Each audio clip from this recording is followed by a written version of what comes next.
I was going to college. All right, pause. This is a good shit. I need to know about this. Shit. See what I'm saying? It's just natural, bro. That's why I wanted you here. All right, cool. All right, welcome guys back to the Game Over Guild, and today we have another episode of the Waypoint, the show that has gamers talking. And today is my good friend Ellis. He is here. Man, honestly, this is a show that I've been super excited to go and do because like this dude got me back into like community gaming, if that makes sense to you. Like when I first came here to Japan and I was at this base, I didn't really have a lot of friends. And I don't know if you know that, but you're a deep, good friend of mine. Oh, likewise. I legit don't have too many friends besides like Mel. And it's just like when I came here, I was so isolated for so many people and I was like struggling with so much stuff. And then like when I met you guys, like being able to come back into a gaming community was really great. Yeah. So like obviously I'm psyched about this. It's probably going to be a crazy video to be honest. But yeah, so this is our second episode of the Waypoint. And man, we're just going to get right into it, dude, because we were trying to like talk a whole bunch before this and we started getting into way too much good content. And I was like, we have to pause this. We have to pause. We have to do this on camera. Gotta have it on camera, bro. It's not real unless I filmed it. You know what I'm saying? It didn't happen. So man, all right, dude, tell us a little bit about yourself. Like tell all the fans like your gaming history, all that good shit, man. Okay. Lay it down on us. All right, bet. So to start it off, my name is Ellis. I hail from Spain, raised in Jacksonville, Florida. My gaming history, that started, when I was born. Let me stop. Tell us our tale. Tell us the tales of young Ellis. It's actually a funny story, actually. It was my 4th birthday. I'll judge if it's funny. It was my 4th birthday. I was having a birthday party, whatever, with the family. And opening presents, things like that, a bunch of toys. Then my dad gave me the last gift, which is a Super Nintendo with Mortal Kombat. Oh, 4 years old. Did he know what Mortal Kombat was? My dad loved. So we're getting to. Okay, I'll rephrase that. Did your mom know what Mortal Kombat was? 4 years old doing Mortal Kombat. She knew what it was. It wasn't until like she came into the room and started watching us what we were doing that she'd be like, "No, y'all gotta turn this off." But my dad's the reason why I'm into gaming. Like, ever since then, because he's a big fighting game dude, and basically every game that I play is attributed to him. But yeah, he gives me Mortal Kombat for my birthday, man. We're sitting there playing and shit. And I remember, because I was scared of Baraka for the longest time. I remember my uncle had picked Baraka. I was Sub-Zero, and I just seen him with that crazy face. And I was like, I just started crying, couldn't do it. But yeah, basically started off the Super Nintendo, Shaq Fu, Super Mario. Yeah. For y'all young gamers, you guys have no idea the improvements that we've done over the years. Oh, the games that we thought were legendary back in the day have not aged well. Y'all don't know what a hard game is neither, bro. Like, because you would start Games that were game. designed not to. You would start that game. Something happens to your console, you start from the very beginning. You die, you lose all your lives, very beginning. Like that. Oh man, it was so crushing. Now y'all have memory. Yeah. We did not have that. So you started out with Nintendo 64. Started playing Mortal Kombat. Oh, it was a Super Nintendo. Okay, then we moved into it. We actually jumped because it was Super Nintendo, and then the next console we got was the PlayStation. My dad got a PlayStation from my dad's in the Navy. He got it from a dude he was stationed with, and the first game that we got was we had to start off with a demo because we got the console. We didn't have any games, but we had a demo disc. I don't know if y'all remember those demo discs that are like crammed with like a bunch of different games on it. Yeah. They used to send those out to like Walmart and shit like that. Yeah. And like that's like so like for people who don't know, like Walmart and all these places used to have like little kiosks with like PlayStation and like Nintendo and all this stuff where you could go and like just play for like hours. There was really no limit on it. GameStop still kind of does it. But, like, they don't do it at Walmart and shit like that anymore. But that used to be, like, my introduction to video games. Walmart and Toys R Us, bro. My parents would go shopping. They'd literally just leave us at one of them kiosks. We'd play. Then, like, when it's time to go, be like, no, I'm not done yet. Dude, we were poor. So, like, that was the only type of, like, video game shit that I had for, like, a long time. And, like, we were always a step behind. Yeah. So, like, I started on an OG Nintendo. Not because of, like, the era that I grew up in, obviously. But it was just because, like, we could afford it. Like, that Nintendo wasn't worth a lot, so we had it. And then I moved on to 64. But like every time they brought out a new type of system, I went to Walmart and shit to play it. Like that's where I learned to play it. My mom worked at a Winn-Dixie, and I would literally play that shit 24/7. Like they just knew that I was coming in to play that while she worked. Yeah. similar situation, man, because we were growing up, like, similar situation. We weren't really well off, but we were always behind in gaming. My dad loved gaming, but my mom wasn't too keen on it. And there's a lot of us, man. I have 4 other brothers and a sister, and you know, a whole console between all 5 of us, or like just trying to get us anything. You know, we learned to know what that meaning no was a lot.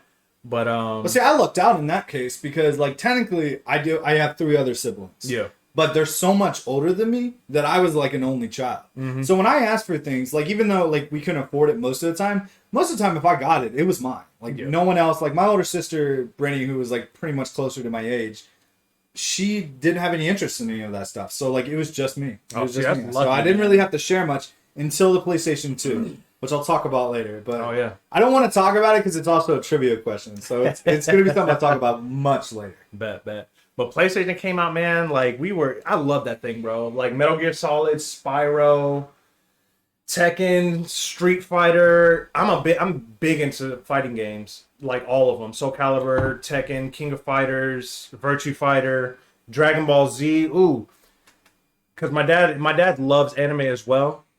So Dragon Ball Z, man, it was his favorite game. I don't know if anybody knows UB22, Japanese game, never came out in the States. I was gonna say, I have no idea what that is. Yeah, man, my dad imported it, bro. Like, that game was so fire, bro. They had this mode where, like, you could build up how strong you wanted your characters. Like, you could customize their stats and things like that, and you could bring them into this fighting thing. It was fire, man. Like, back then, that was the game. Dang, man, there's a lot of games. Yeah, no.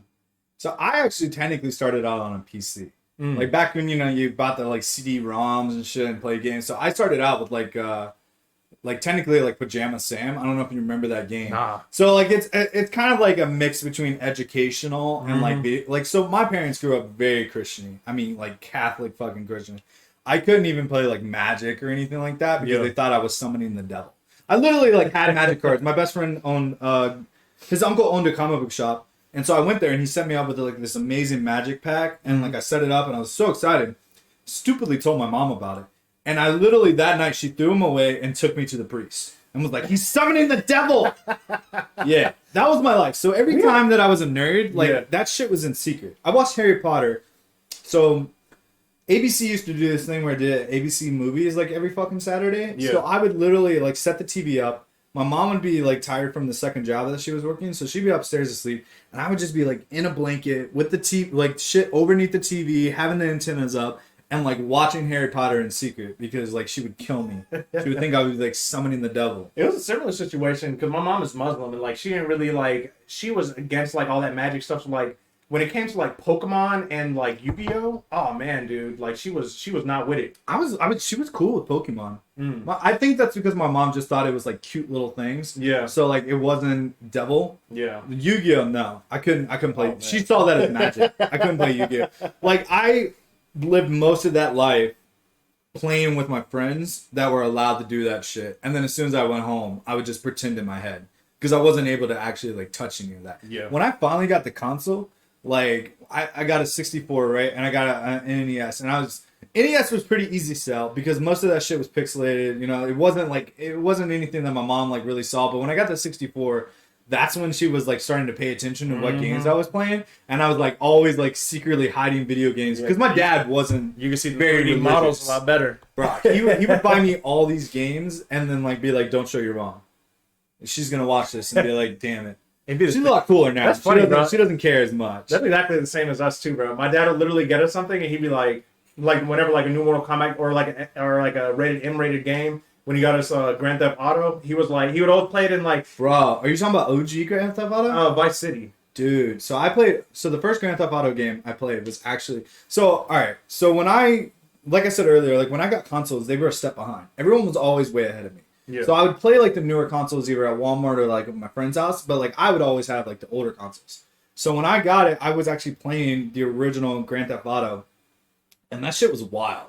Like, and luckily it was over the top view, so when my mom came in, she couldn't like actually tell what I was doing. Yeah. So she never got mad at me. It wasn't until I started playing Grand Theft Auto 3 that she was like, "Why are you in a parked car and why is it bouncing around?" I'm like, "I don't know, Mom.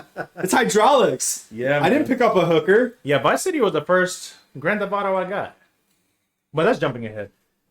Shoot, after the PlayStation 1, shoot, it's actually thanks to Yu-Gi-Oh! Jumping ahead, like we have a schedule. Well, jumping ahead of the timeline, you know what I'm saying? No, I get you. But the next console I got was actually thanks to Yu-Gi-Oh! Cards. My brother sold my homie his Yu-Gi-Oh! Deck, and we got a Game Boy Advance, which actually what got us into Pokemon. Because he gave us he sold it for the Game Boy Advance and Pokemon Silver. And, oh man, dude, we love that game. My brother beat it first. Then my older brother, it was my oldest brother who beat it first. My older brother beat it next. Then I played it. And, dude, I played the hell out of that thing. My two younger brothers are too young to play it. And since my two other brothers didn't really have an interest in it, man, like, Pokemon became my life for a minute. And that's around the time we got the PS2. My favorite console to this day, man. Like, games like Onimusha. Still jumping into the fighting games. What else did I play? Ratchet and Clank. Played a hell of a lot of that. Resistance. You remember Resistance? What? Resistance? Yeah, I remember it. Played that. They had that crazy 64 player. I don't remember how many players. When I got PlayStation, I started playing like the OG shit, like Crash Bandicoot. Like yep. Those are the type of games that my mom would buy and not like. Because like I said, like when we bought a game, I had to ask her because we didn't have much money. So like any money I was grabbing, it was from her. And so I'd be like, all right, cool. Can I get like Crash Bandicoot or something like this? Like it looked so kiddie that she wouldn't care. You know what I mean? So I couldn't go like too hardcore. But like, yeah, I played Crash Bandicoot like religiously. Ratchet and Clank. One of my favorite series of all time. Like especially with like the new one. I fucking love it. I still gotta get that. Dude, it's worth it. It's worth it. It's a really good game. But Ratchet and Clank honestly was like my first console love game. Like honestly, because I was able to like do game cheats on it and like that, and just be able to like play all these levels, and it was just so good. It was just so good, and it was so like appropriate that my mom didn't notice what I was doing. Yeah, I remember. I forgot all about game cheats, man. Dude, I feel like game cheats, like, so now everyone calls them like game mods, but they're like weird. They're like actual computer programs. Yeah. But like back in the day, like game cheats were like the shit. I don't know if you ever went to like, you know, your school book fair. Oh yeah, the book fair. Yeah, like you go and there's like a little game cheat box and like all these things. Every single time. I was like, Mom, I need this game cheat. Like, I need this book. Yep. And I would get it and I would just read it. Or like bringing it back to Grand Theft Auto. Like, I would get on there and like have my list of like shit. And I would just be like, all right, cool, I'm going to type this down on a sheet of paper. I gotta do that. And then the thing is, I didn't even have Grand Theft Auto in my house at the time. I literally wrote those sheets down, go to my friend's house, get onto his console, and be like, all right, cool, I got to put these in. Because I didn't give a fuck about the story whatsoever. Yep. I just wanted to kill a bunch of people. Who does, bro? No, like, I don't understand how everyone always like, oh, Grand Theft Auto has such a great story. I'm like, bro, you are not playing Grand Theft Auto for the story. Like, let's be real. You're doing it to outrun the cops and, like, fucking just do whatever you want. That's what Grand Theft Auto is. Yeah. That's 100% what it is. Basically, man. Shit, that's why the online has lasted since, like, 2013, right? Yeah.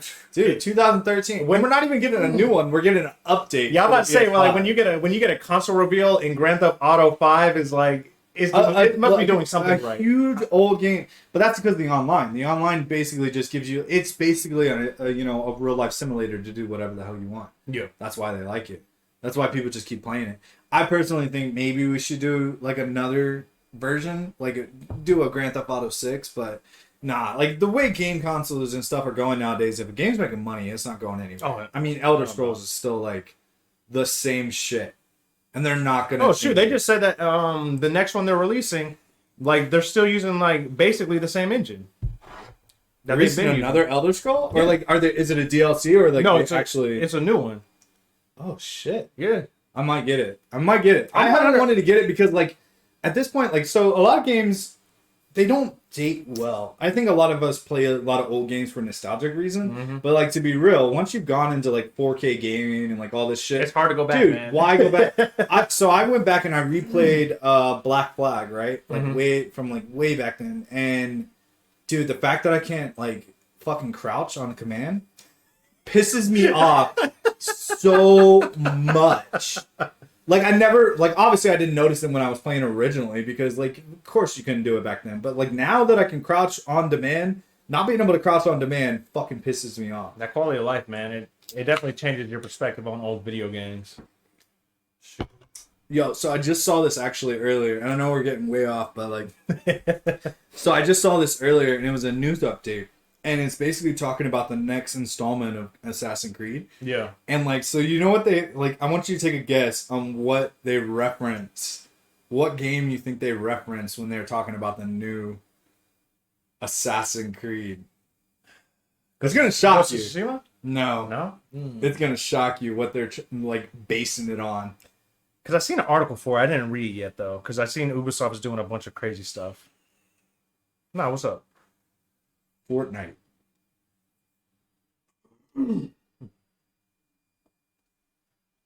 All right. So we definitely just had some technical difficulties for sure. So yeah, y'all are gonna miss a lot of that crazy conversation. That's cool though. I mean, we were kind of getting off book anyway. So we were, bro. We were going. It's all good. I mean, I'm sure we'll like get back into another tangent. But I think the last thing we were talking about was like Fortnite and fucking Assassin's Creed. But what were we just talking about 2 seconds ago? Because I'll definitely go back into it. I don't give a shit. Shit, we were talking about tech.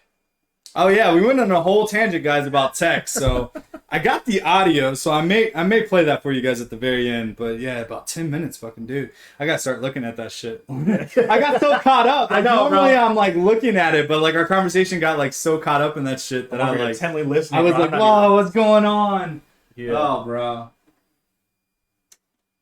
All right, well, I guess I'll try to rein us back in. I'm sure we'll tangent back off. All right, man. So, all right, let's go into your favorite game.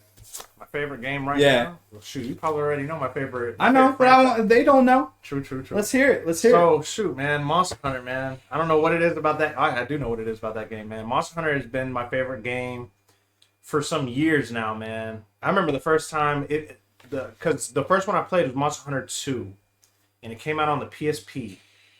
And it was when we first got a PSP, my oldest brother, because he gets everything first. And I played it and I hated it. Fucking hated it, bro. Because back then, like, I know I got you into World, but man, back in the day, that game was brutal. It didn't teach you shit unless you read. And, you know, gamers don't read. No, we don't read instructions. Well, I broke out the Xbox the other day, right? When I was unboxing and shit. I didn't read shit. I just looked at it and was like, I know how to set this shit up. I did not. There's so much fucking bullshit to set up on that shit. So yeah, we don't read whatsoever. Nah. I got fucking book reviews on shit and like the whole game world that I still haven't read. Because I'm not going to. They just look pretty.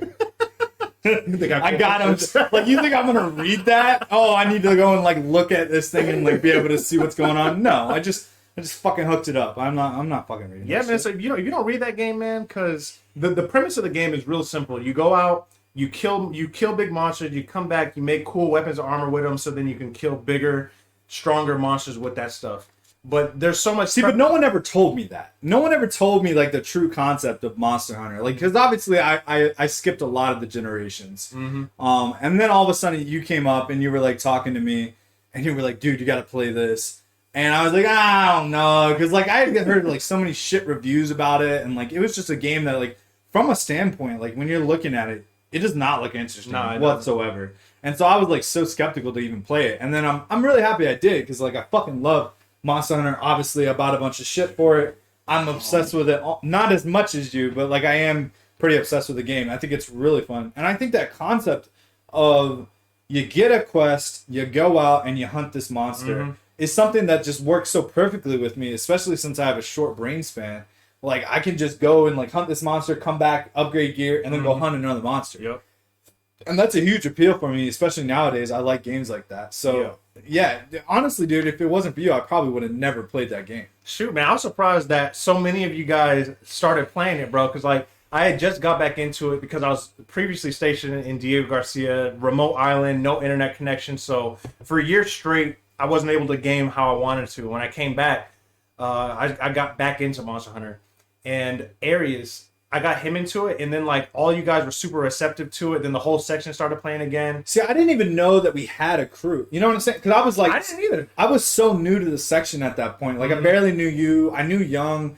But I was, like, still also... Like, I just came from a very toxic situation. Yeah. So, like, coming in and hanging out with you guys, I didn't know how I was going to roll. I didn't know if I was going to vibe with you or anything like that. So, like, I didn't know that I could be nerdy around you guys. And so, like, when you introduced me to that, and then all of a sudden you're like, yeah, we get on and we play and stuff like that. And then, like, once I started playing with y'all, like, that just changed everything. I used to hate online shit. Because, like, I grew up not having, like, the best shit or like having a bunch of friends like that. So we never, besides like Call of Duty Zombies and shit, I never played online or anything like that. And then I tried playing Modern Warfare online with a buddy back home, but like we were, damn, bro, gonna break shit around sorry, here. man. You know how much the set costs? Sorry, man. I'll front you the bill. So like I always played like I tried to play online with him back home, but like the scheduling never worked out because I was either on work or like he was like super late at night getting on, so it just never worked. Yeah. And then like playing online with you guys got me into online games. Now like 90% of the time I'm playing online now. Yeah. Like, and it's because I'm so used to it with you guys. Hey, bet, man. I'm glad you feel that way. Yeah, dude. I mean, like, seriously, y'all have no idea how much, like, y'all accepting me into that crowd allowed me to be myself again. Which is something I was, like, because, like, at that time, I was fighting such a bad image that I was afraid to even just be normal. You know what I mean? Or, like, normal as in myself. I feel it. And then, like, being around you guys definitely opened me up. And then we were, like, playing online. I never hung out with anyone outside of section before. Yeah. Like, that was shit that they isolated me. Like, so playing with you guys offline, like, it just gave me that community, which is why I definitely like playing online now, for sure. Bet, man, bet. I love Monster Hunter now. I mean, I played Rise with you guys. Like, I love World. I know you're excited about Monster Hunter Stories. So why are you excited about that? Yeah, man. For the people that don't know, man, Monster Hunter Stories, I like it because it fleshes. So Monster Hunter is not a game about story. Like, it has a story, but nobody gives a fuck about the story, man. You just want to get through the story. No, not at all. I couldn't even tell you. I know more lore about Monster Hunter World because, all right, so I am a lore buff. I really am. And so anytime that I get into a game, I have two knobs. I have 1 and 10. There is no in between. All right, I'm either all in or all out. Yeah, I know you. Yeah, I'm all in or all out in anything I do. So when I started playing Monster Hunter and I started to love it, I was like, I gotta know this lore. I know no one else cares, but I gotta know it. So I started watching YouTube videos and shit, learning the lore, which is actually really fucking crazy. They got a lot of lore, bro. It's actually really insane. And so I'm always like that. I love lore. I love learning about shit. So like, yeah, like, it's crazy. Yeah.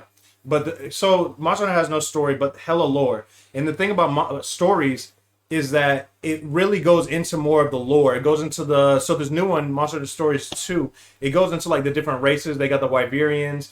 They got the little, I don't even know the name of the people are. They're like the short ones that are like basically, what are they called? Like, the Wyverns? Not the Wyverns, the short ones. They're almost like, dang, what are those dudes in D&D, the little short people? Dwarfs? Yeah, they're almost like dwarfs. They got my character in D&D. Yeah, I seen your video.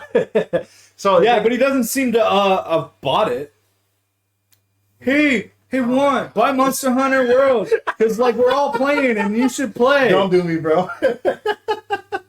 Bro, I do this dude time in advance. I even give him updates. I give him videos. I give him all this shit. It's a $30 game. The same price as Monster Hunter World with Iceborne. Terrible. Sorry, man. Still not playing. And they're about to do more updates. We're about to get a magic user. Really? Yeah. We're getting a magic user when we get the DLC, which you buy if you get the $60 game. I'm hop on, bro. I'm gonna hop on. Yeah, you should. I mean, we all play. Yeah. Yeah. So I mean, they really only get on for me, but like we all play. Like I think I'm on. So I'm on my last 2 characters of leveling them up to 20. But like if you run with people that are level 20, the first one you do will go at 6, and you'll be like halfway leveled up by the end of that because you gain so much experience. Okay. So like when you start out, it's like 50 points to the next level. Yeah. You know, and then it moves up, obviously. So if you play on level 6 with someone, you'll like jump 10 levels in a heartbeat. Oh, so like, well, if you run with people that are like highly up there. Yeah. I was running online. I did a Twitch one the other day. And I was running with the dude that was like, I think it was like level 11. And I didn't know, like, because at first, like, it has a bug that when you get on, you can't actually see like what level they're at. Yeah. So I didn't know what level he was. I thought he was level 1. I was like, brah. And so it turns out he was like a level 11. And the reason I knew that is because he switched me to being the guy, what do you call it? Like the captain, the guy that chooses the missions. Yeah, leader and whatnot. He switched that to me when he was it. And I was like, okay, this guy hasn't played that much. So he wants the person, because I was using my level 20 dwarf. Yeah. So like he let me pick that because he knew that I could fucking get him through shit. So yeah, it's like super simple to like level up. We'll get back to Monster in a second. I'm just trying to guilt you into the fact that you haven't bought it yet. Gave you months in advance. terrible. That aside. Go back to your Monster Hunter. Tell us how that game's gonna revolutionary stuff. So it's basically it goes into the lore, and it basically it's like a marriage of Monster Hunter and Pokemon. Because I love both. I love collecting monsters or Pokemon, and then the combat system is similar, but in my opinion, like so I heard it was like a rock paper scissors type. It is, but dude, it's so much more in depth because like it's rock paper scissors on the surface for like the attacks you got to use against your opponent. Yeah. But then you got to think about like what element are they weak to? You can switch weapons during the fight, so are they weak to blunt, pierce, or slash? So it's a lot of things to think about, and the combat's super engaging because you fight beside your monster. You're a rider, essentially a hunter. But you fight beside your monster. You have team synergy with your monster, and depending on the kind of attacks you do, it can cancel out your opponent's attacks. You can put status ailments. Like it's a whole thing. Like the combat system in that game is super engaging. I 100% enjoy it more than Pokemon. Pokemon hasn't done anything new for years. No, besides what they're coming out with right now, which is like I forget what it's called. I think it's called a Surus or something like that. It's gonna be like a free world Pokemon thing. I'm kind of interested in that. I'm interested. What they showed wasn't good. I mean, like anything Nintendo's doing right now actually isn't that good. To be real, that's true. I mean, did you see the new? Yeah, you saw it. I sent it to you. I saw it. I was hoping, man, all that hype for that Switch Pro. Yeah, and all they did was like give it garbage, a better, bro. OLED, give it a big ass kickstand and an OLED screen. Like, I mean, it's cool because I like with my Switch, I play on the go all the time. I barely put it in dock mode, so I mean, it is appealing. But I'm not paying $350. Not for something that's really not even better than what you're already playing on. Not for that. Nah, it's not worth it in my book at all. But yeah. But like for the viewers, like if you're interested in the whole Pokemon concept, collecting monster type deal, I think this is probably the best product you'll get. The story's super engaging so far. The reviews have. It does look cute. I do like it. It is good. Palicos are a big swing for me, so the fact that there's a talking Palico in it makes me. Oh yeah, Naru, So I just once you get further in the game and you can start riding the cool shit like the Elder Dragons and whatnot, that's what I'm waiting for. So I 100% recommend it. Just got it today because it just came out. But enjoying it so far. Damn. They got it. So you gotten 2 new games before getting Dungeons and Dragons. Stop. They had a demo for it because they have a demo for it for free. So if you want to try it. Oh, I'm going to. I played the demo and I was hooked on that shit, dude. I put like 6 hours into just the demo, and I was like, shit, dude. Like I couldn't wait for the day for it to come out. I was like a kid on Christmas, bro. 1 o'clock. So was I when Dungeons and Dragons came out.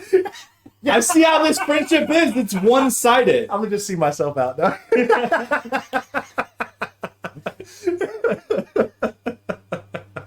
No, I'll get it. I'll obviously get it. I never not get a game.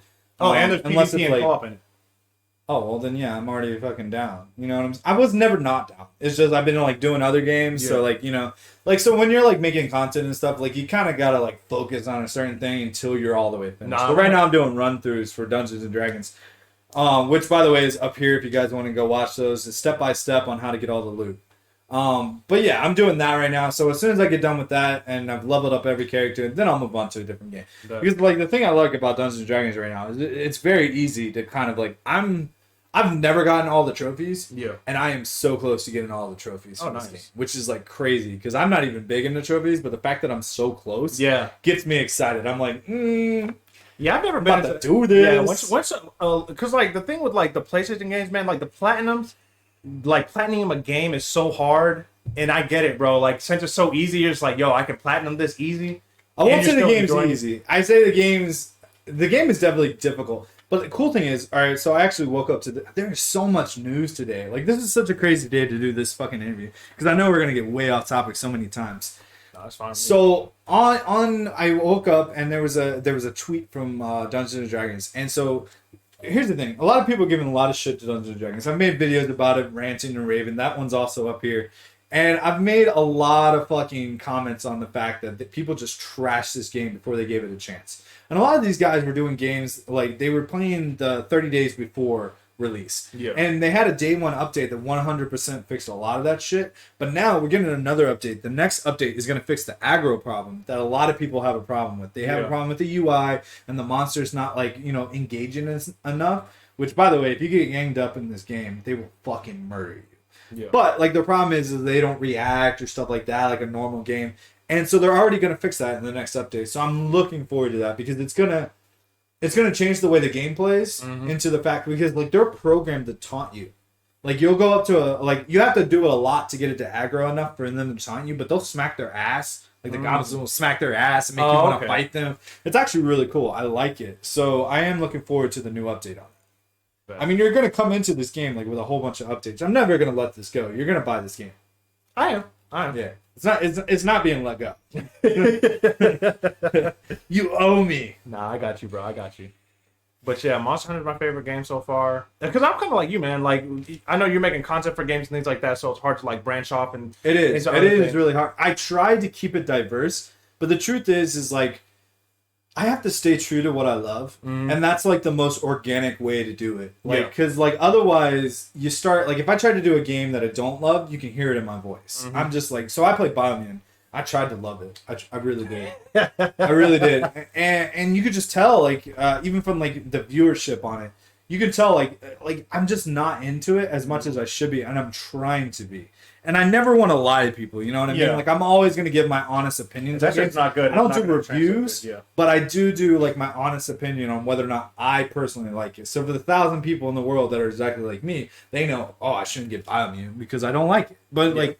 in general, it was a good game. It just wasn't what I thought it was gonna be. Yeah. And so, like, that is the problem with me is, like, separating myself to, like, all right, so now I'm gonna do Monster Hunter Stories, like, you know, game content. I have to really love that game for that game content to be worth it. You know what I mean? Like, it has to be good.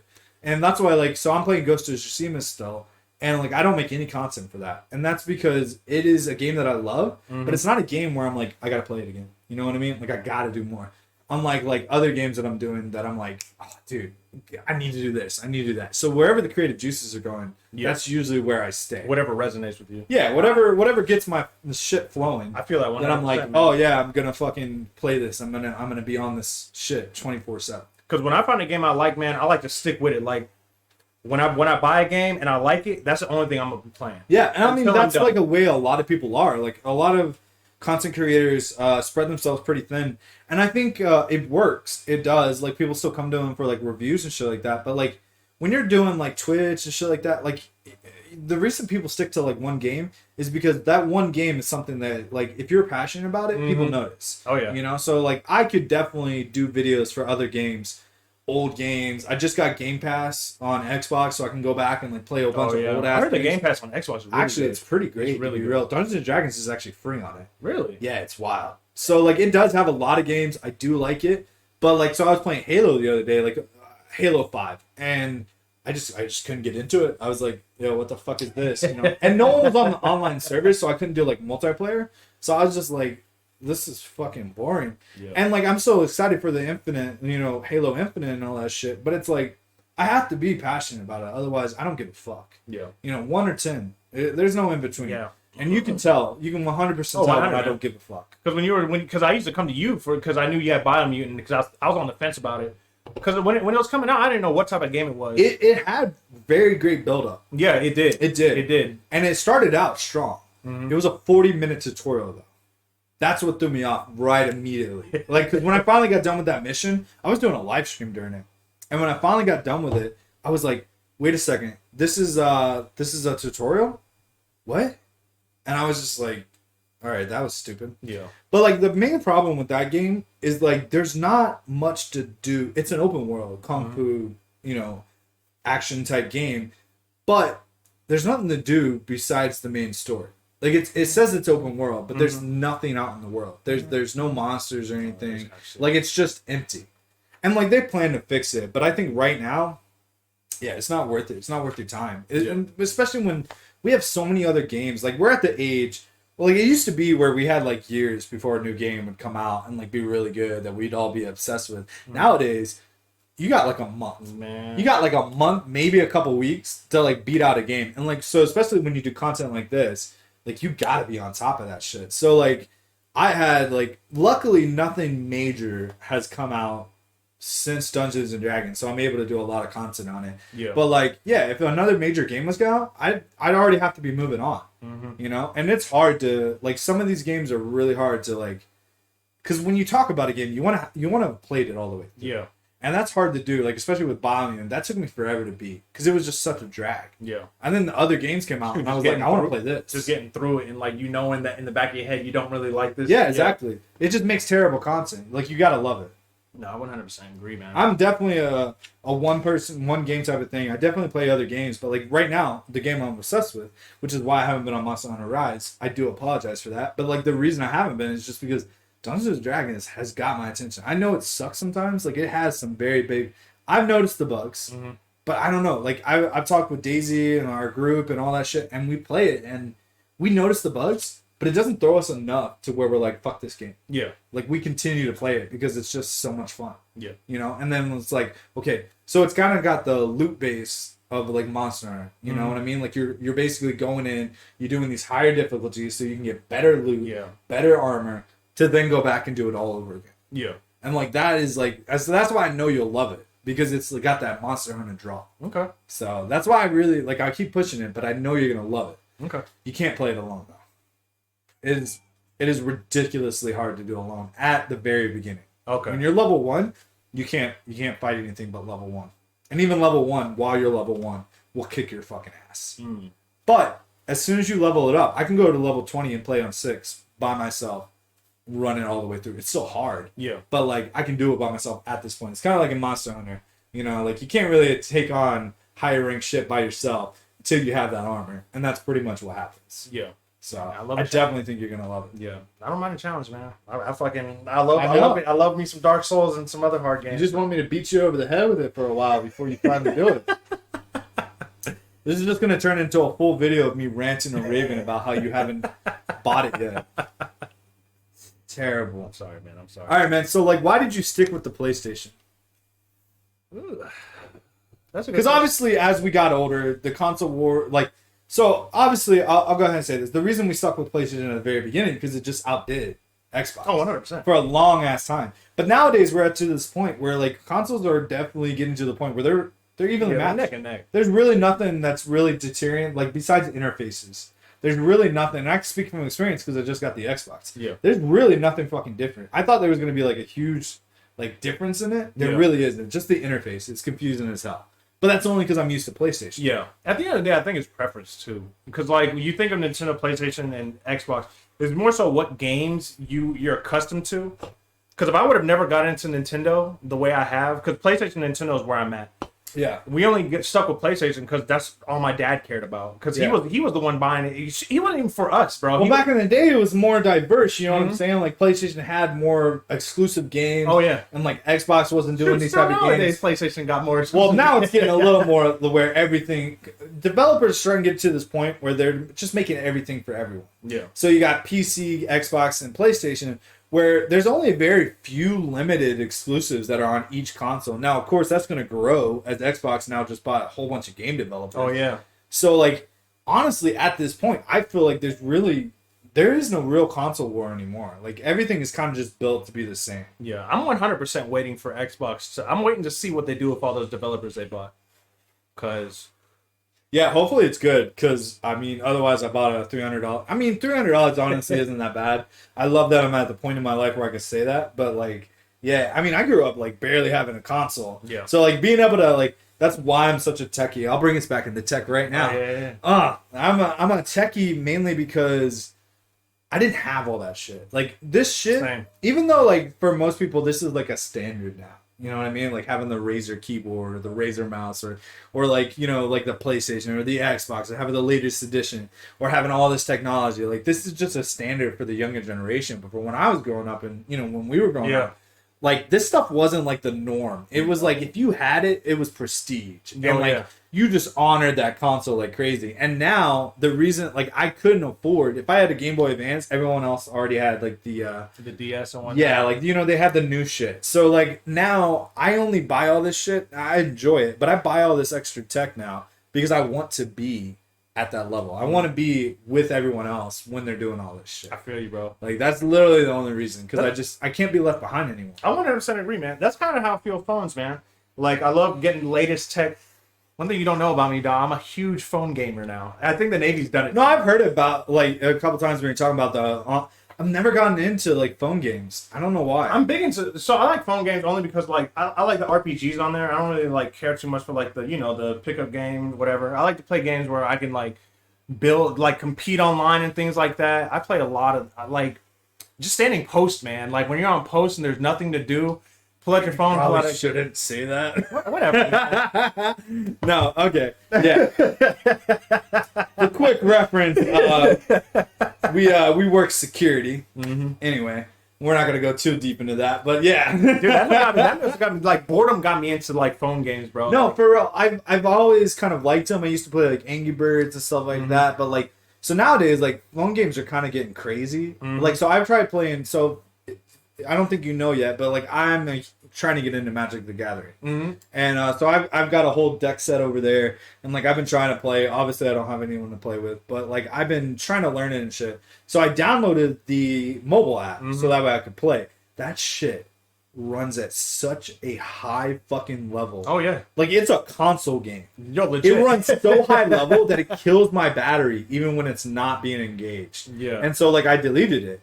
Because it would just run my phone super hot. Now that might be my phone. I mean, it is like a Pixel, but I don't know. Like games like that tend to run so high on my phone that I don't normally like play them. Yeah, But I see people doing it. When I was watching Capcom's E3, dude, it was like half mobile games, and I was like, dude, are people really playing all these mobile games? Like, is that really like where we're at right now? It's coming. I'm like, they look cool as hell. It's coming up, man. Like, there's a lot of anime games I play on my phone. I actually got one of our ASF into a game I play, Epic 7. I play it on the phone. It's like an RPG team collector thing where you can, like, PvP online, build characters, gear them out. It's like a whole... It's honestly like a console game. Like, besides, like, the microtransactions, I think phone games are going to come a long way. One of the reasons why I like to stay up to date on phones, just so then I can keep on playing them when I'm bored or whatnot, but... I think that it also comes a long way with just like the fact that phones themselves have come a long way. Oh yeah, 100%. Like, I mean, I keep going back to this younger generation, but like, dude, I had a Nokia. Like, probably Tetris. That was my game, or like the bubble game. You know what I mean? Like when you shot like the bubble and shit. Yeah. Like that was my shit. Like and that's the thing. It's like nowadays, like you get a phone. I don't know if you've done this with your kids yet, but like they just get a phone. No. Okay, cool. Well, I've seen it. Like my little nephews and shit, like they have a phone already, and I'm like, dude, I only got a phone, and this is gonna date me very well. I only got a phone because I wanted to see Iron Man in theaters by myself, and like my mom was like, yeah, you're not gonna go unless I have a way to reach you. Gotcha. So I went to the Dollar General and bought a Nokia. And yeah, that was my first phone. And I was so excited. Like, that was cool. Like, when I got unlimited texting, which wasn't a fucking thing, like yeah, you used to have to pay for texting, by the way. Oh, man, those minutes. Because I had a little brick Nokia, too, bro. My parents only did it because I would cost them so much. They were like, yeah, no, we're just gonna pay for the unlimited. But, like, yeah, I got that because I wanted to go see Iron Man by myself, back in the day, and, like, fucking go by myself. So my mom was like, yeah, here you go. Go get a Nokia, and that was my introduction. I mean, I quickly moved on to a Razor. Yeah. But, like... Oh, man, the Razor. Dude, they brought it back. It's a touchscreen now. They did. I see it's it. weird. The little flip one, right? Yeah, it's so weird. I had a pink one. Because y'all miss being able to slam the phone. Yeah. In the phone call and just like... Yeah, my first phone was a Nokia brick, man. I didn't get that thing until I started working at Pizza Hut. I had to buy myself. My parents were so against me having a phone. Yeah, no. So, they didn't see a reason for it, and like that was before like Facebook and all that shit. So like, I still had like the Nokia and shit like that. Like I think I had moved up to like a BlackBerry or Crackberry. I like to call it a Crackberry because it was a rip-off BlackBerry, and it didn't even have like apps or anything like that. Like I don't think, because like smartphones, like touchscreen smartphones didn't come till like a couple years later.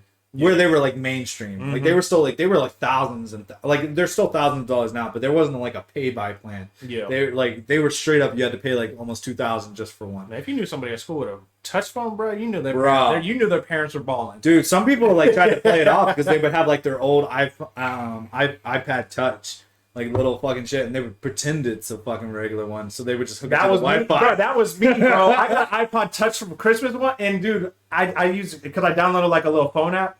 whenever I didn't want to use my minutes. Bro, I still had like the fucking old MP4, bro. I was so excited to get that. Yo, it's real, crazy, man. like the amount of shit that's like updated, like since then. And now everything's on your phone. Yo, remember having to walk around with a phone and then a separate MP3 player? Like, yeah, yo, man, dude. And then like you had like were deep.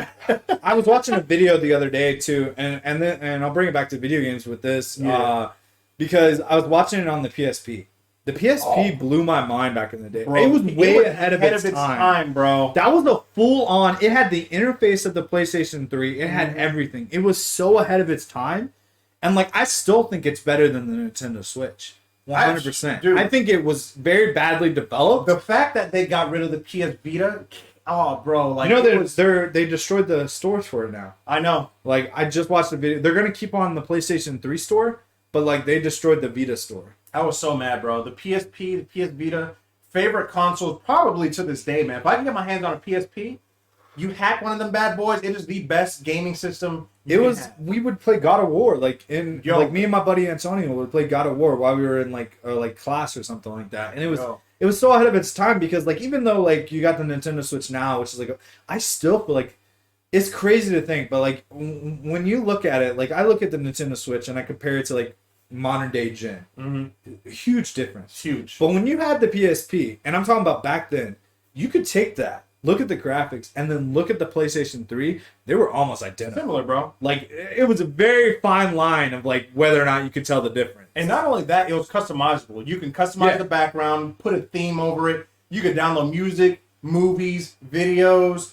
Like, man. PlayStation has definitely, like, you know, sucked out by not making another one of those. I think that if they redid it in the same sense, like they did a PS5 version, and they did all the work, they did all that shit, and just came out with a whole new home console, I would probably play that more than I would play. Because, like, think about it. And here's how you make it amazing. This is the part that would set it apart from Nintendo Switch. I'm gonna blow your mind with this. All right, you make it where if you have a PlayStation, whatever, the new handheld, whatever they'll call it, if you have that and you have a PlayStation, it's the same console. That would be dope. Because then you play everything on the road, and when you get home, it's the same game. So you can just continue playing the game without having to have two different stories on it. They would have to do that in order for it to compete with the Switch. I don't think it'd honestly be that hard, to be real with you. It probably wouldn't. I can play PlayStation 5 on my phone remotely. Yeah. Like, you're telling me you can't do that on a console? Yeah. Like, yeah. So basically what I would think it would be is like, so you would have to be on Wi-Fi, right? And it would update the memory from over there through the cloud storage. Don't do it on like internal storage, but like have it to where it's like cloud storage. And then like, so every time you get home, you update the Wi-Fi, put it on, and it would transfer so it would be the same level. And then you would just do that every time you leave the house. Right? And then you would have that game. And then when you came home, you just put it back up the Wi-Fi. It'd take like 5 seconds because download speeds on the PS5. I know you just got one, but that shit's fast. It is fast. So you do that real quick, and then bam, it's the same game. Yo, 100%, man. That would be... I would never touch the Nintendo Switch if they did that. I would only touch the Nintendo Switch for the exclusives. But like, other than that, man... PlayStation, y'all tripping, bro. PSP... But you know why there's Nintendo exclusives, right? It's because there's nothing else rivaling the Nintendo Switch with handheld. Oh, yeah. The moment that they create something that rivals it is the moment that if they start doing bad, they have to outsell to other companies. That's what they used to do back when 64 and Wii were going down. Yeah. Like, they started outsourcing all those games to other fucking consoles. That's why Xbox never came out with their own handheld. Because they'd have to, first of all, one up the PSP. And then now you know they have it now, right? They do? All right, so it's a whole... This is another reason I got Xbox. So the reason I think Xbox is kind of being more like yeah. So the reason they're kind of being way more cooler is like you can now play Game Pass like on a different screen, on a different like website, or on your TV. There's going to be an app now, and basically what you do is you click that app and it connects to the online server of your console. Yeah, and then you could just play without a console. Yeah, just grab it. That is mind blowing. It is, man. That like when you really think about that becomes an app that is a full game console without having to have the game console. And that's a real thing that they have now created. That's not in the works. It's out now. I think it has a beta version already out. I don't think they got apps yet for like the TV and shit, but it is out. When I first landed here in Japan, I was actually that's what I was playing because I didn't bring my PS4 over here. I left it with my kids, but I downloaded it on my phone and that's what I was doing while I was on ROM, bro. Like when I was 30 days of what was it? Quarantining. That's what I was doing, bro. On my phone in my free time, just doing Xbox Game Pass. Yeah, that is legit. And that's what made me. And honestly, so Xbox. So PlayStation does have a sort of Game Pass. Mm-hmm. They have the PlayStation Now. I had that, and it sucked. It does. It sucked. It did not have any really good games. All the old games ran really shitty. Like all their backwards compatibility games ran really bad. And I only have this Xbox like for like barely a week now, and I have been able to find so many Elder Scrolls, all that free. I can download and not just the main game. All that. So you know, like with the PlayStation Collection, right? When you got onto your PS5, they had like Monster Hunter and shit like that. But Iceborne wasn't included. So like on the Xbox Pass, they not only have the game, but they have all the DLCs for the game. Really? Free with the game, which is wild. And what they're doing is they're releasing day one games with it now. So like that's why Dungeons and Dragons is up there. It's not because it's a discounted game or anything like that. It's because it came with Game Pass. And then they have like all these new games that are like literally coming out day one, and they're gonna continue to do that, which is like wild. Yeah, I think Outriders was a day one thing, and so is Borderlands 3. Yeah, I did see Outriders up there. I thought about re-downloading it up there because, like, honestly, also that's another thing is like the storage on these consoles is really bad right now, especially with PlayStation and the fact that you really can't add external storage yet.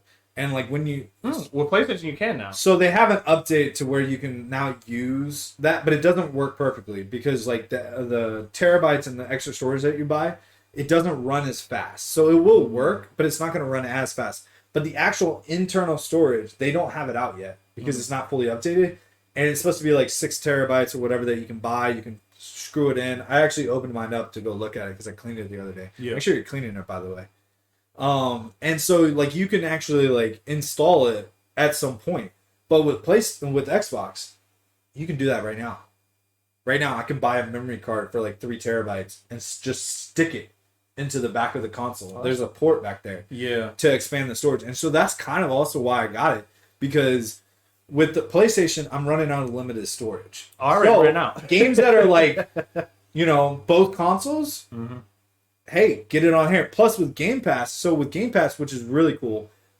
So with PS Now, I'm going on a total rant about this, but with PS Now, right, it wasn't PS Plus included. You had to buy it's 2 different things. With Game Pass, it's Xbox Live Gold and Game Pass together. So I didn't have to pay any extra. I paid $14 a month for that. Yeah. That is amazing. That's a good deal. That's a really good deal because I'm already going to pay the online service anyway. So the fact that pretty much I'm paying for the online service, but I get all these games, that is mind blowing. Because I pay like $60 a month or $60 a year for Xbox PlayStation Plus, but I don't like. Besides that free game every month, I don't really get anything extra. I still have to like buy all my games, but with that, I can just fucking play. Especially with the promise of like every now and again receiving a game for free that's brand new. They're so hit and miss though with the PlayStation Plus stuff. Oh, 100%. I love PlayStation. I'm a PlayStation fanboy to the day I freaking die. Same. I always will be. But Xbox is starting to make compelling arguments to why you should have one. Yeah, when the Xbox and PS5 came out, the new one, I was debating, man, because like when they like released like all the talk about the stuff Xbox Pass was gonna do. I was on the fence, man. I was thinking legit about getting one of those, especially when you couldn't get your hands on a PS5. I was like, yo, I might as well just give me an Xbox. I definitely like paid an extra $100 for my PS5. All right. My thing was never debating whether or not I was going to get a PS5. The debate was whether or not I was going to get both. Because when they came out with the Xbox and they did like the lower version, and then they had like the big ass one, which is like the Series X. The reason that I went with the Series S was not only because it's white, but like also I'm only playing like simple games on there. You know what I mean? Like it's not like I don't need the next gen. You know what I mean? I don't need like super high powered Xbox because honestly it is my backup console. Yeah. You know? So like I like that they had that option.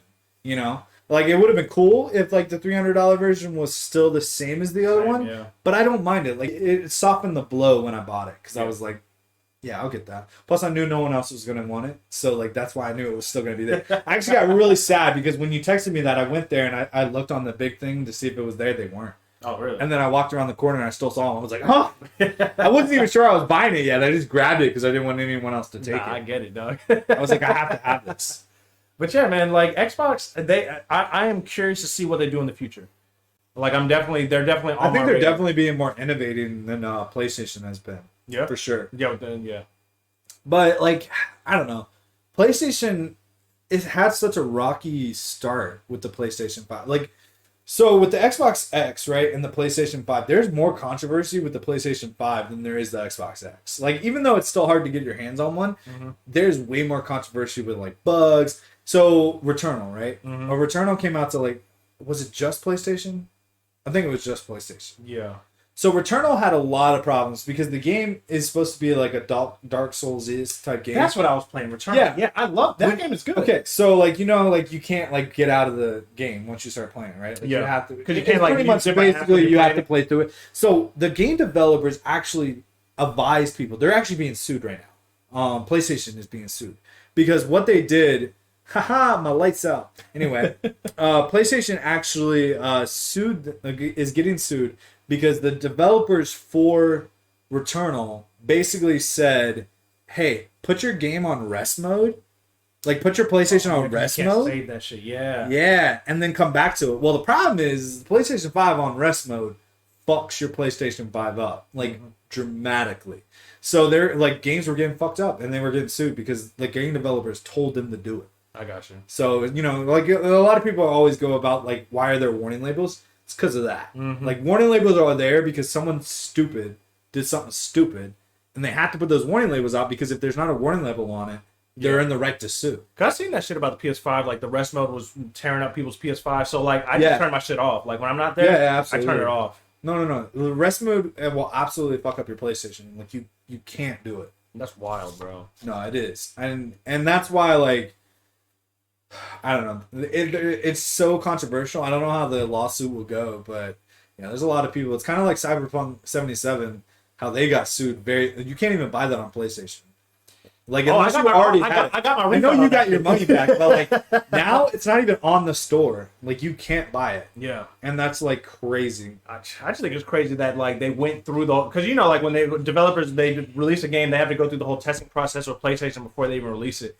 The fact that PlayStation even gave them the thumbs up in the state it was when it first released is wild to me. So a lot of these game developers like here's the thing that people don't really understand about when people make video games.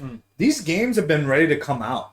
Even though I know we don't agree with the state that they come out. Yeah. Technically, by the time we find out about them, they're done. Oh yeah. They're done. They're doing last minute shit on them, but most of the time they're done. And so they're going off the information of what PlayStation told them these games would be able to do on their systems. So that's why they give out that information. And then afterwards, they find out that all this shit happens. Well, they've already put the warning in there. They already said, hey, put your shit on rest mode because we suggest you should do that because they think rest mode is going to be okay. And then all of a sudden they get fucked up. Oh, yeah. It's like the whole controversy with going back to Cyberpunk. Because I don't know if you remember the reviews when it first came out. All of them were reviews for PC. I don't remember the views. Yeah, it's what stopped me from buying it. I should have been like you, man. Dude, I'm telling you. And it was crazy because I was so hyped for the game to come out. And once I seen that, like, because a bunch of the reviewers were like... I was too, because it was supposed to be an open world, do whatever you want, it affects you. And then it was nothing like that. Not even just on the graphical standpoint, but the story itself. There was nothing like that. It wasn't like a Grand Theft Auto type thing where you could do whatever you want. And basically, like, the difference was, if you go shoot this guy, yeah, no repercussions, but it's going to change the story. But it didn't. No. It didn't matter what you did. It was always going to be the same story, which is a problem I have because the thing that got me hyped for it was a total game where I could completely create a character and do whatever I wanted. Yeah. Yeah, it's not like Grand Theft Auto at all. I didn't even get that far into the game because my shit kept on crashing, man. I had a... Everyone did. Day one crashes, man. Like, that shit was like... That's why, like, I got mad when people were comparing, like, Dungeons & Dragons Dark Alliance to it. Because I was like, bro, they're not as bad as fucking 77. Like, 77 was, like, absolutely terrible. They were crashing all the time. Shit was out of Zoom. I have not had a problem with like visuals on the place on Dungeons and Dragons since it came out. And I've had a couple bugs where maybe it doesn't recognize what level I'm at, or like I get kicked out of a server. But like these are minor bugs. Like I understand for a lot of people the aggro problem is a huge bug, but to me, it's not that huge of a bug. All right, it's not in the comparison of like 77 or Outriders being absolute shit. Fallout 76. Yeah, exactly. Like that's not like it's not as crazy as that. So I find it like insane when people compare it to like these really bad games, and I get it because that's the standard now. You know. Oh, and that's another thing. Like we put our standard in video games a little too fucking high, where we're like, oh yeah, this has to be like absolutely perfect for a game to come out. No, I do agree that a game should be good and like up to standards. But perfect, I don't know about perfect. Because, I mean, shit happens. Shit happens. You know? I'm like yes and no with that. Only because, like, as a consumer, if I'm paying a certain amount of money, I mean... That's the thing. It was $30. Yeah, it was $30. So you can't... like, $30. Like, come on. You can't heavy hand that game too much. But, like, for the $60 games, like, I do expect that shit to play. 77 was like $70. No, it was 60. Was it? Yeah. Because there was a couple games, like, was it Outriders of 70? Some... Godfall, yeah. Godfall was $70. $70. And that was the worst investment I ever did. And I have not touched it since. Because it is such a bad game that it's not even enjoyable. Like, I can enjoy a game if it has bugs. I really can. But if it's not fun to play, I don't touch it. And that's just the truth of it. That's why sometimes when I talk about games, I'm like, yeah, I don't like it because it just wasn't fun. And I think I can almost get into almost any type of game except for like Animal Crossing. But like I can get in, I know. I got a rant and rave about Animal Crossing. I don't understand it whatsoever. It's like a relaxing. I can't get into it either. I think it is for like those type of people. That's why I say like because Mel loves that game and she says she's not a gamer, but I'm like you are. You just like those style of games. I'm not gonna like that game. There's no way I'm gonna like it. I know 1,000 people do. Animal Crossing fans, they're for a certain type of gamer. 100%. So I want to ask this because it is something that is like with all these new movies coming out, like Uncharted is going to be coming out with Tom Holland being fucking Nathan Drake. Fucking Mortal Kombat just come out. Now you saw that, right? I did. Okay, so I've seen it too. And so like I wanted to ask you like your opinion on video games movies at this point. Ooh, video game movies do not translate well into movies, man. Yeah, I agree with that because like your video games have always been you're a character and you're playing as the story. And movies do that, but like movies also have like different points of views. When you're playing a game, you're really only seeing from one point of view. Yeah. So it's hard to relate shit like that. I do think Mortal Kombat was pretty decent. Mortal Kombat was good. Like, I think a lot of people hold Mortal Kombat a little too high of a standard. I'm like, yo, as long as they're killing and there's fatalities. Exactly. Like, you gotta hold it's Mortal Kombat. You gotta hold it to the standard of what it is. You know yeah, what I'm saying? It's Mortal Kombat. Like a lot of people see, but like the problem is like I think we hold things a little too high. Like sometimes it works out and sometimes it doesn't. So like Sonic the Hedgehog, that movie, that was a good movie. But before fans went crazy on it with the first trailer, I'm glad they did. yeah, I am too. But here's my problem: when people do that, you know the box returns weren't good because they had like it wasn't good to the amount that they had to pay to fix the movie. Yeah, and all these fans got really mad about it, but then didn't go watch the movie. Yeah. So that creates a problem. Even though they are coming out with a second one, that creates a problem with me because like I feel like if you're gonna bitch and moan about how something came out and then you get it to be fixed, yeah, and then you don't go fucking watch the movie because otherwise that's just a pain in the ass. No, I loved Sonic. Yeah, I thought it was a really campy. Yeah, they brought him to the real world, but Sonic has done that plenty of times in the cartoons, so like it didn't really bother me too much. So maybe I was being a little harsh in my criticism. But because there are a lot of good video game movies. Mortal Kombat, for one. I think when you weigh them in on what they're supposed to be, like I think if you don't hold them too hard, you just can't hold them too hard to the actual game. Like with Uncharted coming out, I love Uncharted. Uncharted is one of my favorite games. Same. Because Uncharted, like the premise of it Uncharted is basically a video game movie. No, it really is. It's like it's always played like that. Yeah. So it's a good translation. A lot of people bitched and moaned about Tom Holland being cast. Now, first off, the way Hollywood works, guys, is they cast the biggest fucking actor in that role because they know it'll bring people to it. Do I think Tom Holland's going to play a good character of Nathan Drake? I don't know. I really don't. Yeah, maybe. He's a good actor. But I think a lot of people had a problem because, do you know who Nathan Fillion is? Nathan Fillion, yep. Okay. He actually, before this ever got started, wanted to be Nathan Drake. Now, first off, I don't know if a lot of people know this, but he's actually like Nathan Drake is the imagery of Nathan Drake is actually based off of Nathan Fillion. Like, and he knows that shit. He did a short little film where he pretended to be Nathan Drake, and it looked amazing. He was hyped. He wanted to do it. Now, as much as I want to see him play the character, I understand why they did it. And it goes back to this is like we're trying to do all these like video game movies set in the realm that we are now. You know, and the problem with that is especially like so Ben Affleck being Batman. I love him but you can't last. He's too old. Yeah, he's too old. You can't continue on that series. And which is why Robert Pattinson I think is going to be okay because you have to go young. You have to go young at first if you want that series to last forever. And they didn't do it and that's why I'm okay with Tom Holland like being Nathan Drake because Tom Holland's young. He's like 26 or something, man. So like he can play that role well into the years. Yeah, they want to make more. Because you got to remember, is like these movies will come out like every other 2 years. So every 2 years, he's gonna start getting older and stuff like that. So like he's gonna look more and more like the character. And I think having a young Nathan Drake is a good space. It sounds like they're gonna make a series out of it because then you kind of grow with him. You can totally make a series. It's a guy's version of Tomb Raider. Tomb Raider, yeah. Yep. Even though like the original Tomb Raider is.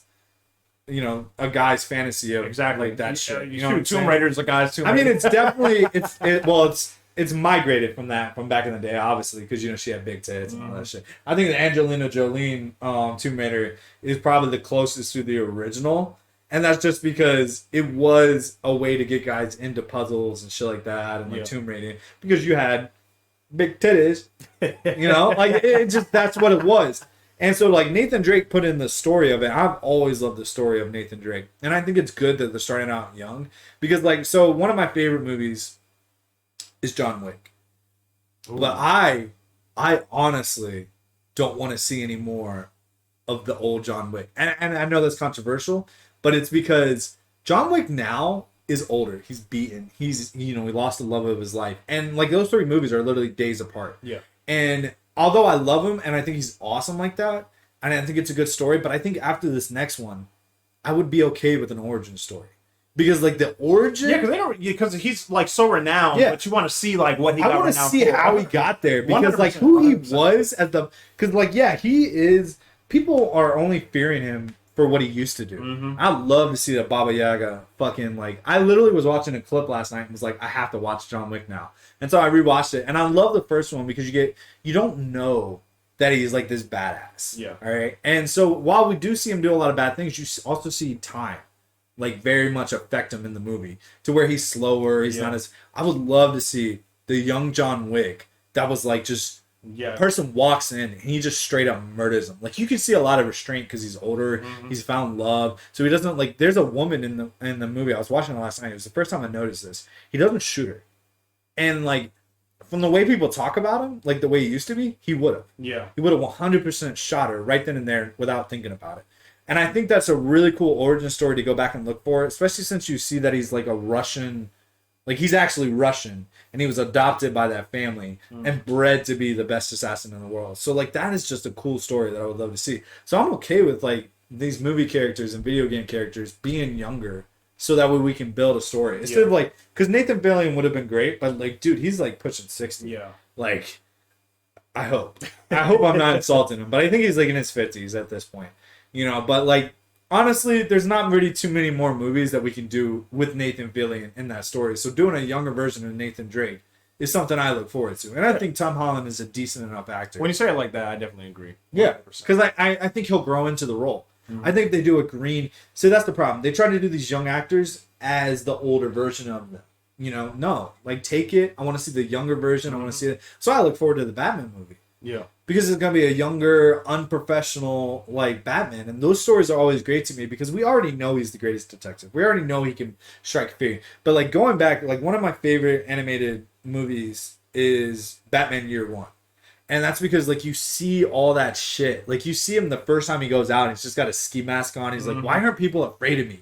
I'm literally this badass. And then he's like, okay, I got to create a costume. And, like, that shit's awesome. Yeah. So being able to go back and, like, seeing all that shit. So when they're making, like, video game movies, I want them to go back and, like, do the original origin story, like, back in the day. Because, like, you get to see pieces of that, like, in the story of the games. You get to see him as your younger version in the orphanage, like, fighting. He meets Scully, do you know who plays Scully in this? No, I don't. Oh, God. I want you to take a guess.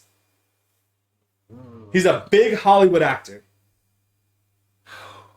He's a big Hollywood actor. I'm terrible with actor names, man. He has been in Transformers. That should be a good giveaway. He's like the star of, like, the newer Transformers.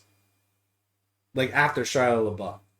Damn, what? Oh, what? Yeah. Marky Mark, bro. Are you serious? Marky Mark is Scully, a younger version. That's why I said this is a younger version. He's a younger version of Scully. What? Yeah. That's so... He's Marky Mark is gonna be Scully. My mind went completely left, bro. I'm thinking of the guys from other guys, man. I'm like, yo, what? I mean, he is from other guys, yo. Will Ferrell or something, because like Scully's like, honestly, Will Ferrell. He would have been bad of a job. Scully's almost like a comic relief. Well, I think they went with like a younger version as well for him, because like you can't have him be super old, and then when Tom Holland finally gets to that age, you'd have like a really fucking old. Because when I think of like Scully, I think of like the sarcastic mentor. Like the sarcastic mentor. Yeah, the person that like kind of like that the voice of reason in Drake's life, you know what I'm saying? So I don't know, Marky Mark is not a bad actor. I have to see this. Marky Mark, I gotta defend him because he does do some really good movies. I think his comedy is pretty good as well. I look for any movie that he's in. I look forward to, because I love him. I think Transformers kind of tainted him a bit. He's a really down to earth guy, to be real. Like, I've watched a lot of stuff. He had a show a while back, and it was about his brother's business. He literally did this show just to promote his brother's business. Like, his brother has like a sandwich shop thing. Mm-hmm. I think it's called Wahlberg's or something like that. And he basically did this show to promote it, right? And when he did, it's a real thing. It was like either a web series or a show, but it was basically a reality show about him, and he was basically doing it to promote his brother's shit. He actually cost the producers of Transformers thousands and thousands of dollars, because so if you go back and you see the first one that he does, he gets out of a car with a ball cap. Mm-hmm. It has the Wahlberg family sandwich shop symbol on it, which, like, if you have anything, like, obviously, like, if this was a real show and I had Mountain Dew up here, I'd have to pay Mountain Dew to have this thing in here. So they didn't do that. He just did it. Yeah. And it cost him thousands of dollars because they had to pay the rights to him. Which is, like, wild, because he did it because basically he asked first, and they were like, fuck no, we're not doing this. And then he was like, oh, I'm going to do it anyway. And he just did it. So I like Mark Wahlberg for the most part. You know, I think he's a good actor. So seeing him at Scully, I don't know, man. Like, because, like, he's pretty funny. I like him. I think he could be a very good sarcastic anything mentor. That he's in, I look forward to. And him and Tom Holland actually kind of, like, so there's a still of them, right? There's this photo of them together. And it honestly, like, so he's got Sully, but he's, like, wearing, like, kind of like a baseball jacket type thing. Yeah. And, like, he honestly looks kind of good next to Tom Holland. Like, it's a good age reference. Okay. And I think it's definitely going to be interesting to kind of, like, see that dynamic between them two. Yeah, I'm in love with Uncharted. Yeah. I really am. Because I love the dynamic. It was the first game I got on PlayStation 4. And, like, I absolutely fell in love with it. I ended up playing all the games over again. The second one is my favorite one. I honestly like the fourth just because it has a really good tie-out. Like, it just has a really good story. Really you got the kids at the end. Like, it's really good. Plus, you play Crash Bandicoot in it. Oh, yeah, in the very beginning. That's wild. Like, when you play Crash Bandicoot, and it's, like, actually Crash Bandicoot. The first level, bro. Like, that's wild. And, I don't know, like, that story is a really good tie-off for the Drake family. It is. And there's so many stories that you can do with Drake. Because, like, how do I put it? Like, he's not really a good guy. He's not really a bad guy either. He's just, I need to make money, so I'm going to do this heist. And it just happens to lean towards the good area because who he ends up stealing from is a bad person. Yeah. But he still profits off of it. It's kind of different from Lara Croft because Lara Croft is trying to, like, stop apocalypse and stuff like that. But him, he's just like, I want to steal this. Yeah. I want to steal. And the fact that he steals his name, like, from the fact that he used to be, like, lineage of, like, being a king. And a pirate that, like, got stolen and shit like that. Like, that's cool. That's a cool backstory. Like, because you never, like, okay, so I'm going to change my name because I want to claim that I'm related to this. And, like, that's just a cool-ass story. Yeah. The Uncharted series is definitely held to one of my highest standards because the story is just so good. Like, you look at the character dynamics, I think they did a good job building his character along with he had a strong like a strong bond with the characters, like Scully and them. I love that dynamic. I think Naughty Dog just does a really good job of making good characters. There's a couple like game developers that I used to not care, but like now that I've gotten more into it, like when I see a good game developer, I'll play whatever they play. Yo, I really will, because like some of their games are just like Insomniac. I don't care what it is. Yo, I'll play it. Insomniac like took Spider-Man and they came like up, bro. Yeah, like I mean they used to not. They were never down bad, but they came up. Like I mean the fact that Ratchet and Clank is like one of their biggest games like shows that they didn't really go into in-depth fucking stories. And then they came out with like Spider-Man and I was like, bro, I did not want to finish Spider-Man. And I mean that in a good way. I literally got to the final mission and I was like, I don't want to end. Yo, I be feeling the same way, bro. I knew that it was the final. You get that final mission and you're just like, is there any more side quests I gotta do? Like, like, I had to go out. Like, there's very few games that I 100% complete. Yeah. Because sometimes like side missions in games are like very boring and they're not like good at all. Yeah. So like I don't normally do them all, but with like certain games, if I love it so much, I have to keep playing. Like Dungeons and Dragons, I'm doing every fucking trophy because I want to keep playing. Yeah. I have to keep myself engaged with that game because I don't want it to die. And then like Spider-Man's one of those. I did everything. I swung around for hours in the city. That's the best part about the game, man. Yeah, no, the swinging is the only game. Man, they actually implied physics on that. So like, where if you're not around a building, you're not gonna swing. Yeah. And so like that was just wild, and it was so good. I beat it in less than a week, which is me saying I beat it like playing every single side quest, and I didn't want to finish it. And I felt that way about Miles Morales too. And actually, I knew that I was gonna want to not finish Miles Morales. So I played everything, like side missions there. I 100% completed it the first time through, and I still did it in 9 hours. Which is why I say that's a DLC. Yeah, it's definitely 100% a DLC. It's definitely a DLC. They knew what they were doing, but they made a separate game just to kind of push the PS5. But now 100%, man. We are gonna wrap this up. I have some trivia in a second, but I kind of want to talk about one more thing because we're both huge Assassin's Creed fans. So let's talk about Valhalla. We both played it. What are your opinions? Dude, I actually haven't played it, man. Oh my god. So, not to say I'm not going to. Don't. But I just don't. Really? Because, dude, I was about to... Well, I'll go into it. Why do you love Assassin's Creed? I like Assassin's Creed just, like... For one, I like the idea of, like, being in a time period and, like, just being an assassin. Just how they set up the assassins. Because the first one's still my favorite one, man. Like, just being an assassin, going around killing bad guys or whatever. It's just cool concepts. Cool, so don't buy it. You're not going to be an assassin. Yeah, you told me about this. Yeah. This is my big problem. I love Assassin's Creed. Obviously, I have the fucking gauntlet right there. Which is fire. Yeah, dude. That thing's amazing. It works, too. That's cool. I am a huge Assassin's Creed fan. I have been since day one. It was like one of the very first games I was playing on PlayStation. Like once I was able to actually like get into killing games. Yeah. Loved it. I love the stealthy missions. I love all that stuff. I love being an assassin. I love lore. So like the assassin lore is like amazing. Yeah. Here's the problem: is now, especially after like Odyssey, I want to say was probably the last assassin game. Not an Odyssey, my bad. Origins. Origins was the last Assassin's game. Odyssey took it out, and it became I'm in a role play. It still had like the background story of the Order and shit like that. Yeah, the Order. But I'm gonna be a Spartan. That's pretty much what this is. I'm a mercenary. And I guess like they thought saying mercenary was gonna be the same as assassin, but it's fucking not. It's not. All right, and then so they come out with like fucking Valhalla, right? First off, you're not an assassin. You're not even the person the assassins are trying to recruit. Like you're really. I'm gonna go on the spoilers for a second. I'm not gonna give you too much of the story, but basically, so you're. The whole concept is the assassins think you and your brother, your adopted brother, are like these Viking lords. Yeah. And you come to like, Great Britain back in the day and you're there to settle, right? And so your motivation is to settle the settlements and like build up and like take care of your clan and all that shit. Yeah. And your brother's shit is that he's actually been working with the assassins, all right? Because they think he's a god. They don't know that you're actually a god too, and actually you're the more powerful god. Yeah. You're Odin. All right. Yeah.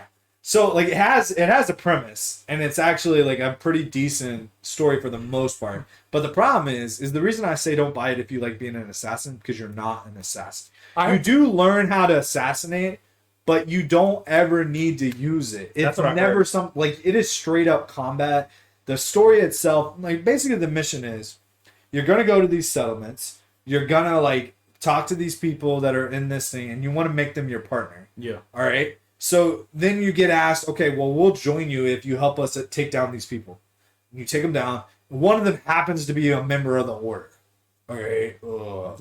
Happens to be a member of the order, so you take them down. That's the whole thing. And then you go back to your settlement, upgrade your settlement, and then go on another mission. But here's the thing. It's literally that every single time. Yeah. The whole game is that. With the side story of being the assassins want your brother because, you know, he's a god. He's an Izu. And, like, they're trying to, like, he's the reincarnation of fucking one of the gods. I don't really remember. But you're Odin. I think he's Horth. Yeah. But they think he's Odin. But you're really Odin. And then you also play, like, a whole other side story as Odin. You can actually go in this dream state, go to Asgard, and play as Odin and do all these stories. And here's the thing. This is how the game gets like really fucked up because they don't change how people look when you're playing as Odin. Because you start to play as Odin really early on in the game. Yeah. And they don't change it at all. So here's the thing. Loki's the big bad, right? Yeah. You put a fucking wig on him and you realize that the main assassin that you've been talking to is Loki. That's the big twist at the end, by the way. I know I ruined the game. But, like, that's the truth. He's Loki. And he doesn't recognize your Odin. You look exactly the same. Here's another thing. When you play as Odin, right? You don't even get Odin's powers. You get yours. Which is stupid. Yeah. Which is super stupid. And so, like, the game is literally... powers in that shit. You really don't, honestly. And that's, like, the fucked up part. Because you're playing as Odin and everyone else has powers. But you don't. You don't.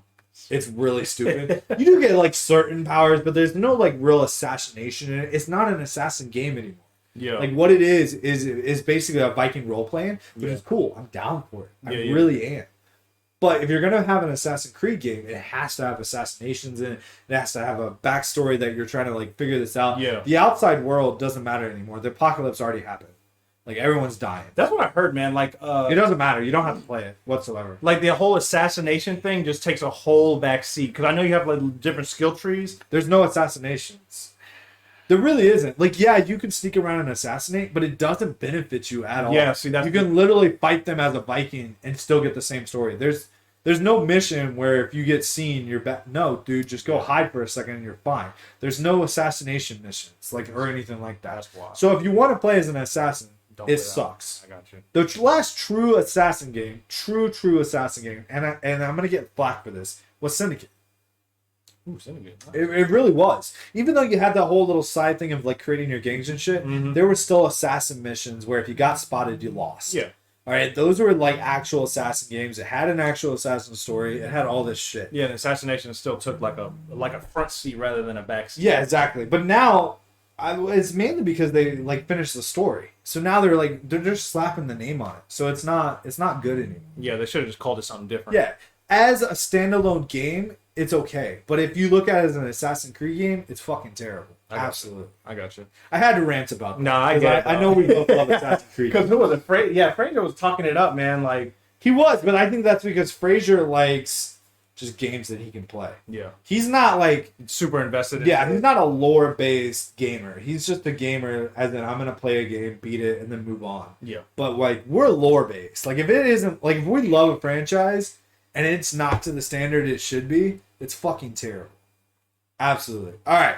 So my lights are dying. This is gonna have to be wrapped up. So we are gonna do trivia because I worked on this. This motherfucker talks a lot of shit about being good at trivia. So I do have some questions. They're not extremely hard. At least I don't think they are. Okay. But they might be. You might stump on this. But we're going to find out.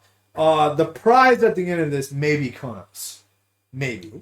You know, Ooh, so I mean, I love me some Konos. I think that I had planned to do a little more extravagant game, but we're just going to maybe just do prize of Konos. But let's see if you get these questions right. Let's test your knowledge. Get into it, man. Get into it. Some of these are going to be pretty basic. Some of these are going to be a little hard. We'll find out.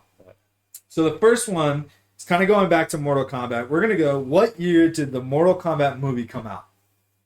Years. Yeah. The movies. Yep. The very first one. You want to, and you get one hint per question. Let me get a hit on this. Okay, so it was mid 90s. First one came out. Actually, that was way better of a hint than I should. 1995. It was. Yeah. That's what I said. I gave you way too better of a hint for that.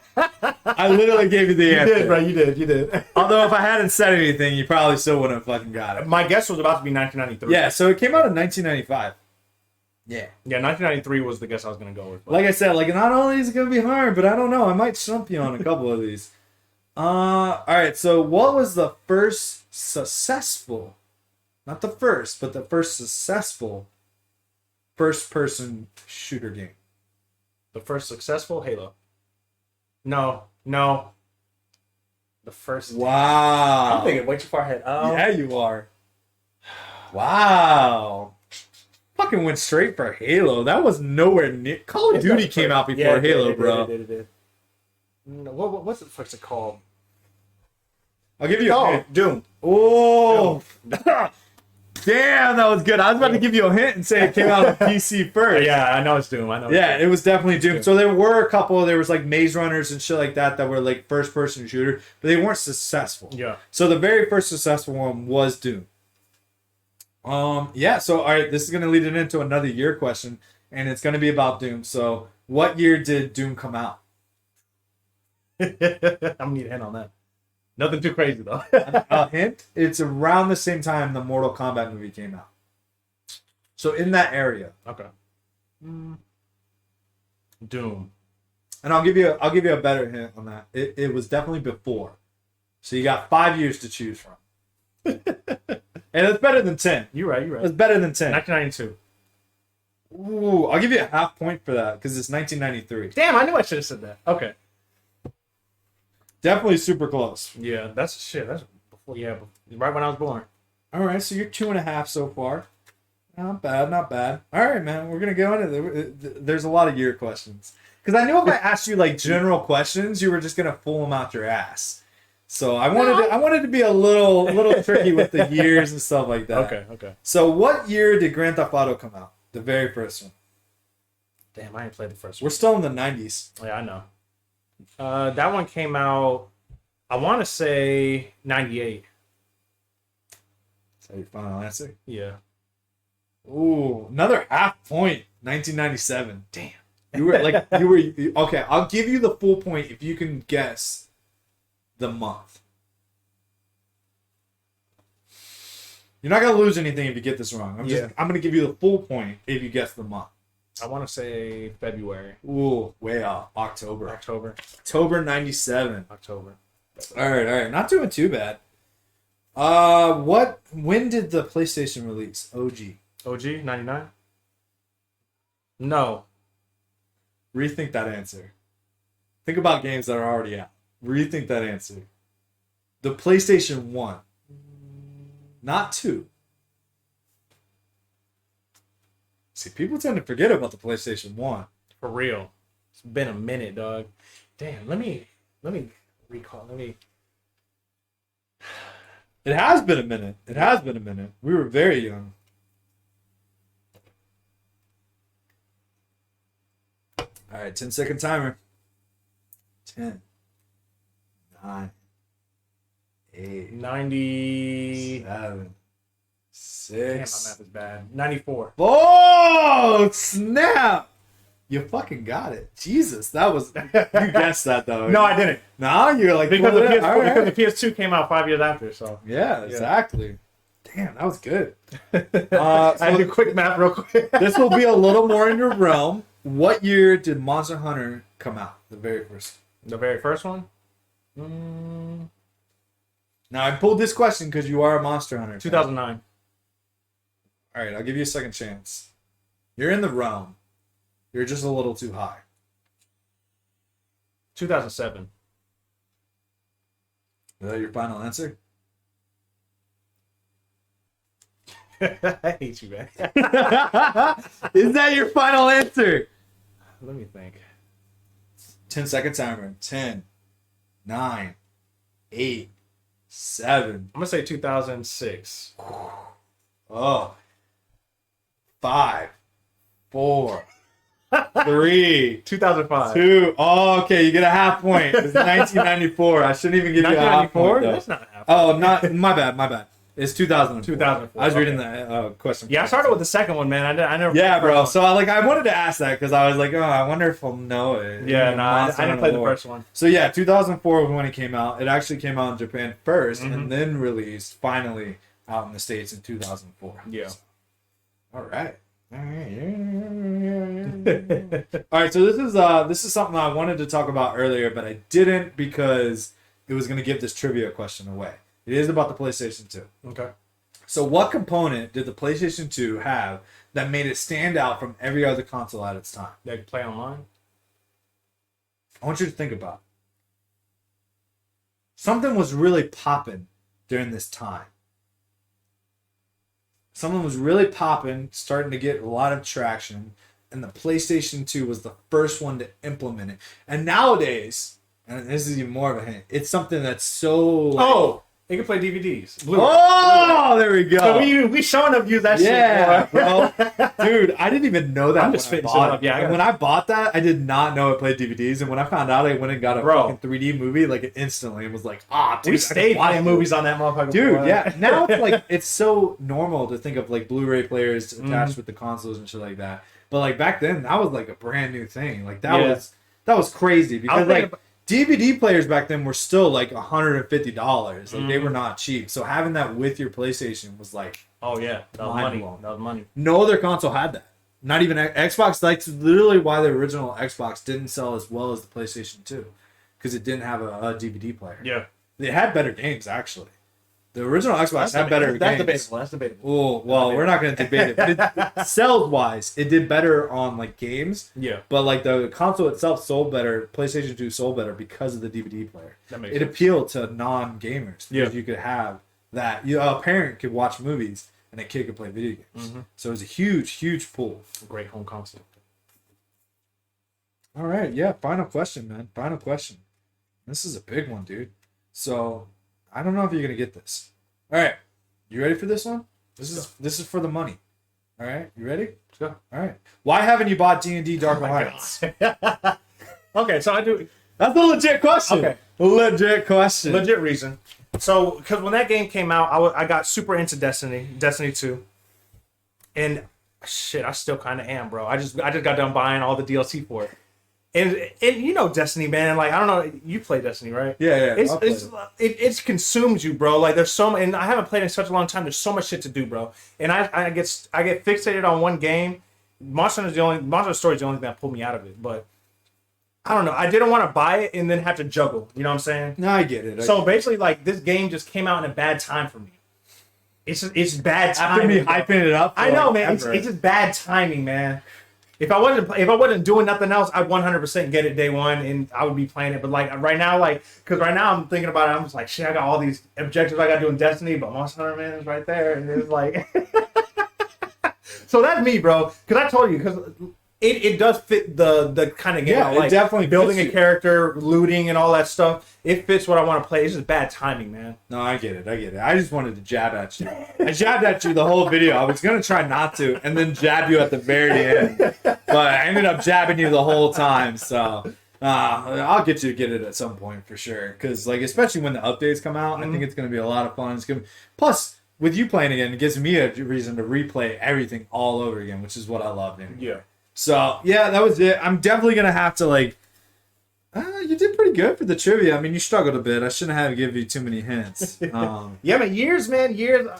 They're not. See, but I gotta do years because if you do questions that are like, it could be so vague. You know what I mean? Like if I just went on like, what is this game? What was it? You know what I mean? Like if I go to, we'll definitely do it next time where I go more into depth on actual games, and I'll pick out categories. Yeah. I'll have you pick out categories so that way I can like get questions on the games that you think you know. Yeah. Because I don't think you know them as well as you think you do. But I'll have you pick questions and categories so that way I can like dive into those and really test your knowledge. I'll try to. I want to stick away from Monster Hunter just because, like, I feel like that's too easy for you. Yeah, we can. Way too easy for you. Yeah. And I'll definitely go into more depth with all that shit for sure next time for sure. Yeah. But dude, this was fun. This was a lot of fun, man. You man, awesome having you on the show. I'm sure everyone loved it. Hopefully. You know. But we're gonna call it a tie for now. We're gonna go out. I do think you won that trivia for the most part. I gave you way too many hints though. So we're gonna wrap this up, guys. Thanks for tuning in. Thanks for watching. And as always, leave that like, subscribe, so you know when the next episode of the Waypoint to my man. He's got good content. Hey man, I'm trying. I'm just trying to put out the best. So definitely hit that subscribe button so that way you guys can stay up to date on everything that's coming out. Hit that like. Help us get up to 1,000 subscribers so we can start like doing this stuff full time. Oh yeah. It's gonna be awesome. I got a lot of things planned. Go and check out all my other videos. And yeah, man, thanks for watching. Thanks for watching. Thanks for having me, man. Yeah, no problem. Thanks for coming. Bet. I'm just pausing for a sec. I know. We should definitely get some condoms though, if you want to. No, it was already my plan. Oh yeah. Bro, what? That's I love you, dude.